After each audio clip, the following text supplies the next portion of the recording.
KCC311, week number 7. Let's talk about maps from a spreadsheet again, but let's talk about the colors, getting those colors, because we got the map with a spreadsheet. On the last video, I was taking the Divi bicycle data, latitude and longitude, the name of the data, uploaded it to the Google My Maps, and the dots from the latitude, longitude, the name for a given dot, that's from that the address in the spreadsheet. So we got all this information. It's great, but I want to distinguish where's downtown. This should be brighter because there's a lot of bicycles here. Maybe out in these neighborhoods, fewer bicycles. How can I do that? And actually, I'll get you from that spreadsheet. There is one set of numbers that we'll use to distinguish the data. DP capacity. I think it says capacity if we widen that area, capacity. So basically, what this number is telling me how many bicycles are at a given station. So, ooh, 35. That's a big one. If you go over here, oh yeah, the planetarium. Makes sense. If you've been to Chicago, that's a tourist attraction. A lot of bicycles. Whereas this is only 11. Maybe that's a smaller neighborhood here. Okay, so how can I get that to reflect in the map? This is what we're going to do. You're going to make sure you have uploaded this week 7 Google data to the Google My Maps. That's your first step. Second step, right here it says uniform style. And that's what exactly the problem. Uniform means everything looks the same. I don't want it to look the same. So I click uniform style and it says group places by. Well, look at the data here. Okay, wait, that's the name, that's the latitude. Ooh, the number, the quantitative data is DP capacity. So that's what I'm looking for. Uniform style. No, not uniform. I want DP capacity way down at the bottom. I click that. Whoa, okay, my goodness, now it looks like a bowl of Fruity Pebbles or something. All these colors going on. It's hard for me to see. This is not really helping me because everything has a different color and it's hard to see any patterns or any relationships between smaller and larger and in between. So I did get things different colors, but it's not necessarily productive right now. So I'm going to click that again, and then you see it still says DP capacity. That's good.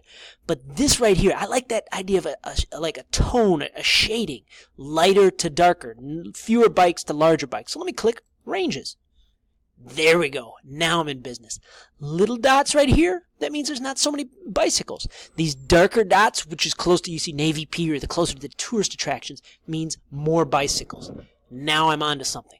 So what are the different steps right here? The first thing you have to do is you have to find the style, and in this case, DP capacity. That's my quantitative data. So if you want to be technical, style by the quantitative data, and then click the ranges, because otherwise it'll look all over the place. And then if you actually click here, you have different ranges. Maybe you say, oh, no, I'm more of a fuchsia person. Well, great, go for it. I'm not going to tell you any different style thing, but now I can see the bicycle data a little better. And actually, if you zoom in, you can really get an idea of, smaller amounts of bikes down here, but in the downtown, these pins are getting different colors, or darker colors based on more bicycles. So this is a little closer to what we're getting at for the week 7 graphic. You're gonna you're gonna upload the bicycle locations, and then you're gonna style it based on the DP capacity, and that will get you a map. However, the week number 7 graphic, we're gonna have to find some different quantitative data, not capacity, but we're gonna have to find data on how many rides go to each bicycle station. So that'd be neat if we could say, wow, a lot of people go to these stations, so maybe they're dark, and fewer people go out here, and these are lighter. That's what we're going to be getting at. The third video, you'll see how to take this information that we've worked in the last 2 videos and add one last set of quantitative data.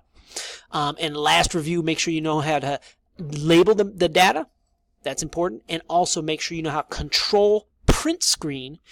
And my computer gives me this little snipping tool, and I can click the snipping tool right there, and then I can highlight it, and that is a downloadable picture that I can put in a graphic for my week 7 submission. So check the 3rd video, and I'll show you how to get the last set of quantitative data, and then you should be all set to make a graphic for the week's assignment.